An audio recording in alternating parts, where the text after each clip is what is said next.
Hello. Hello, everybody, and welcome back to Severna. You may notice it will look a little bit different from the other videos, and that's because I realised once I'd started playing it that sometimes when you make your own maps, if you use the water erosion tool, it can alter like the grind level. So like you'll end up with like two grind levels, if that makes sense. So your shadows, so the shadows when they're cast, they like interfere with each other and flicker.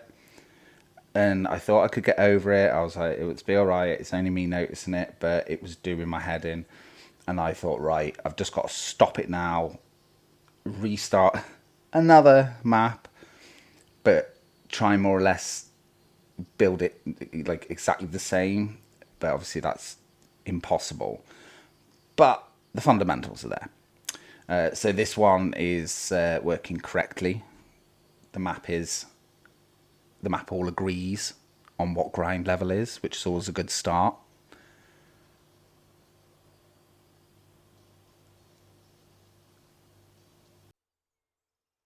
Okay, so here we are. Here's the small town of Seven. It is 1971, 18th of May. A couple of days off the actual date. So you've got 0% unemployment, but that is because we haven't got very many civilians at this time. 94% health, again, so there's not a lot of industry yet, so, bear that in mind. And 100% happiness, with a happiness increase of 0.1%. So my population are going to be, over 100% happy, which without any substances, that's quite a good achievement, wouldn't you say so? So with this republic, I'm going to try my old way of doing things where I stick to a set amount of rules. Um, so this here, see even this block, this is like a micro district, and I want to make sure that most of the distribution is handled via rail because I am desperate to get back up to 500,000 people, which I haven't been able to achieve for such a long time.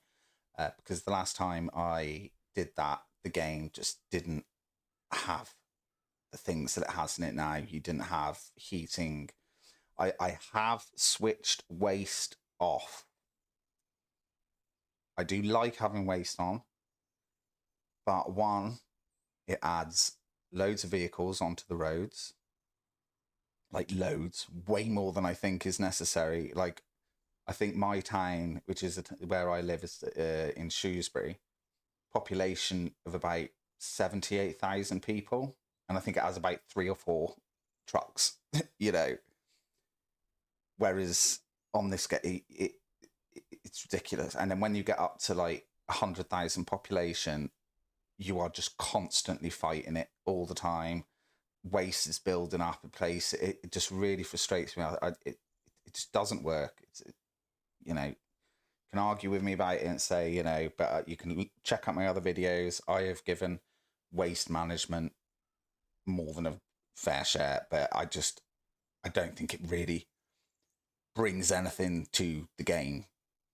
It's just not worth the hassle, in my opinion. So whatever, that's the way I feel. Until they've sort of balanced it out, you know, yeah, it annoys me how every other vehicle on your road will be a garbage truck, and that is the thing that affects your performance the most is vehicles. The point A to point B travel, the computers, the CPU is driving all of those vehicles. It's having to work out routes. It's having to adapt to changes. It's having to just, yeah. So it's off as far as waste goes. So most distribution will be handled via rail, and then only like the last mile will be done via truck. Or, some things just don't bulk out to necessitate rail. But we'll cross that bridge when we come to it. There will be some trucks on the road, but I'm going to obviously try and keep them to a minimum. And then once the Republic gets more developed, I want to then like switch over to rails. Sorry, switch over from buses to trams. I think it's at the moment I'm using buses, but that's just that's just the way it is. So yeah, let's. So I'll introduce everywhere. So you've already seen Seven. So the main thing with my districts is they will have a load of shops in the centre with this, with either a storage yard or a warehouse for the trains to unload their goods into, which will then supplies all of the shops. But because this is the first place, I've just put a cargo unloading station in there just for now. But sometimes I will put a warehouse in there so the train can just come straight in, drop its stuff off, and then off it goes. It's a fixed route. It's not really having to deal with live traffic in the same way that road vehicles do, so it is a lot easier on a CPU, and obviously it is taking a way more per trip than a truck does.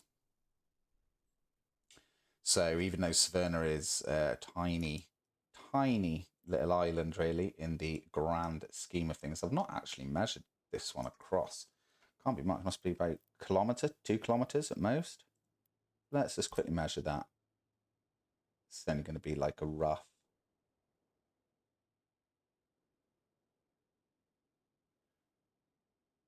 So 6 kilometres, well, 6.5 kilometres east to west. And north to south, even though the orientation I've got the map at the moment seems counterintuitive. But north to south is 6 kilometres, 6.1 kilometres. So it's a little bit wider than it is tall, but still not very big. So what's that? So 6 times 6, so that's what, 48 square kilometres? Am I getting that right? Anyway, so yeah, so that's Seven. That's where all the people live, all happily. So you've got residential areas on this L shape here. So residential areas are all down there and then across to here. Then here is kind of like the like administration district and education. So we've got courthouse, hospital, technical university, like societal university. Is that what they're called? No, I mean, I know they're not called that, but headquarters of the Communist Party, where I haven't got health university at the moment. We're learning to refine fuel at the moment, so I can build my first refinery. And then we're also researching fire prevention, basic research, because it does reduce the amount of fires that you have. I like earthquakes, I like that, but the fires, sometimes I do just find them annoying. I'm sure most people do, but you know what I mean. So we're researching that already. I've built the food factory because that will cost you a lot of money early on importing food, even with a very small population. The cost of food, especially once you factor in the delivery. If you import it yourself with your ships or trains, if you've got a land border, then you do save money on the delivery. But as being as I'm an island, I have to either rely on ship or produce it myself. So always get your food up and running as soon as you can. This is a mod. Always get your food up and running as soon as possible. This is a mod. I think these nearly every building I have is a mod. I don't think I really use any of the original assets of the game, to be honest. A lot of them are made by Robzo74, is it? If you've played this game for any length of time and are familiar with the workshop, you've definitely come across his name before. He's a really good modeler, I guess. It's building, the lighting always matches with him, the textures always match, so you can see all these buildings more or less, I think, are all by him. So the lighting is all correct, whereas some other mods, they shine brightly at night, or they occlude weirdly. So Robzo74, whatever it is you do, mate, you are the best, and you're the best because loads of people will have your mods. I'm not sure about the irrigated field. I don't think that's one of his. But anyway, so we've got this irrigated field. It only works during the summer. So I have got a grain dock here. So this ship's got a load of 1,000 tons of grain between there and the warehouse. I can actually fill that up a little bit. Let it unload. So that will just be like the emergency supply of grain until I'm able to produce my own, because that irrigated farm will actually stop producing grain during the winter. Later on in the game, I will probably add greenhouses so it can produce the grain all year round, but that's a little bit away just yet. See what I mean about the lighting? See how it all like matches and nothing conflicts with anything else? Yeah. So then just east of the food factory is the construction district where all the construction factories are. So the only supply of gravel, quarry stone, on the island is the Ricken, which is what the only hill, the only rocky outcrop on the island. So we've got a gravel mine here, which is quite comfortably filling up the storage there. Then a aggregate train aggregate loading. So then that will load onto a train, which will then bring it down this big straight line, which will obviously evolve into time. This is kind of like the larvae stage of the railway. And then that will deliver both gravel and coal once I'm producing it to here. So it will load coal into this one here, and also the cement factory. And then it will load gravel into here, which will provide gravel to the cement factory, the concrete factory, and the prefab panels factory. And of course, the asphalt factory as well. So we've got brick factory, asphalt factory. Here is the wood cutting post and the board factory. So the prefab factory, the board factory, and the brick factory will all load their wares into this open storage yard here. So then they will be in time, not straight away, but once the Republic gets bigger, what I do with my construction materials is I'll spread out 2 or 3 large storage areas across the island with their own construction yards around them. So it cuts out that all the vehicles all massing around the construction area. It kind of spreads that out. I find that's a lot easier and a lot quicker to get stuff done when you do it that way, because it's all spread out.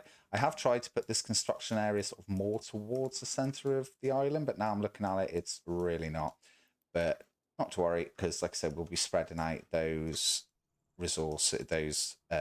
construction materials anyway, all the way across the island. Probably have a storage yard there, probably a storage yard here, and then perhaps a few more little ones dotted around, but that is still very, very far away.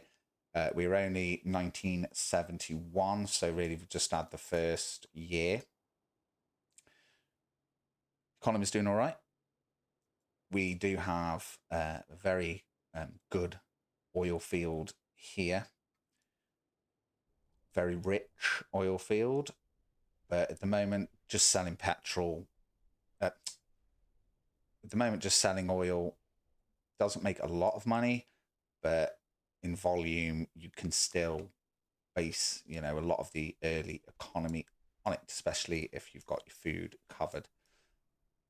So we are under 1 million rubles, which is not a position I like to be in. I don't like to have less than 1 million, but early on in the game, as long as I'm not too extravagant, that should quickly build up, really. It shouldn't be too much of an issue. So I think what I'm going to do now is I have researched rail distribution, I think. Yes. We're going to set up a rail distribution. Oh, no, I can't, can I? Because I don't think I'll have enough to buy a decent train. Nevertheless, we can still set up the distribution yard and we can have a look at what trains we can have. See, that's not very helpful. It cuts off how many trains you can have in these.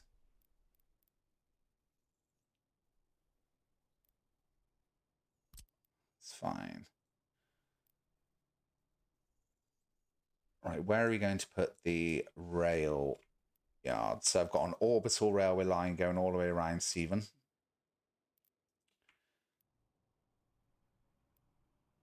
think I shall put it...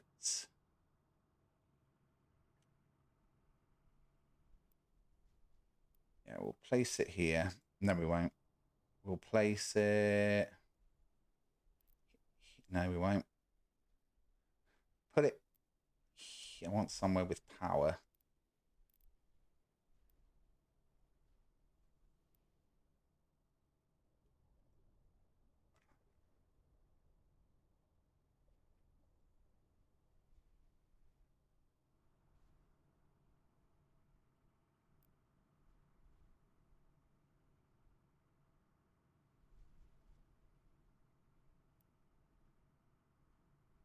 There we go, that'll do. Ooh.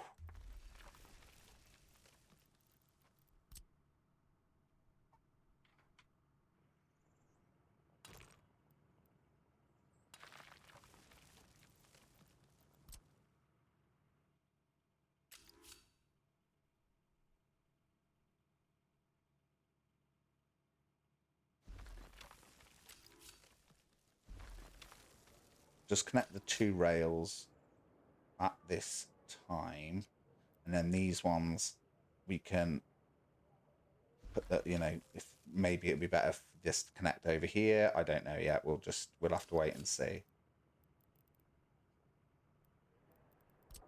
I always think it's better to don't, connect everything all in one go just because you can. Just, leave it for a while, take a breath, leave it a little bit, see how things develop, and then go from there. It just saves money in demolishing things. And like I say, always use, you can't really do it with rail, but always use your mud roads when planning as well, so you're not paying for the cost of the roads, because that does quickly add up. Especially if you're, oh, I don't want that, getting rid of it, because it's not like other games where if you demolish something, you get the money back for it. Once you've built something, that's it. If you demolish it, you've just lost the money. It doesn't credit anywhere or anything like that. So do bear that in mind. Okay, so we'll just wait for that distribution office to be built.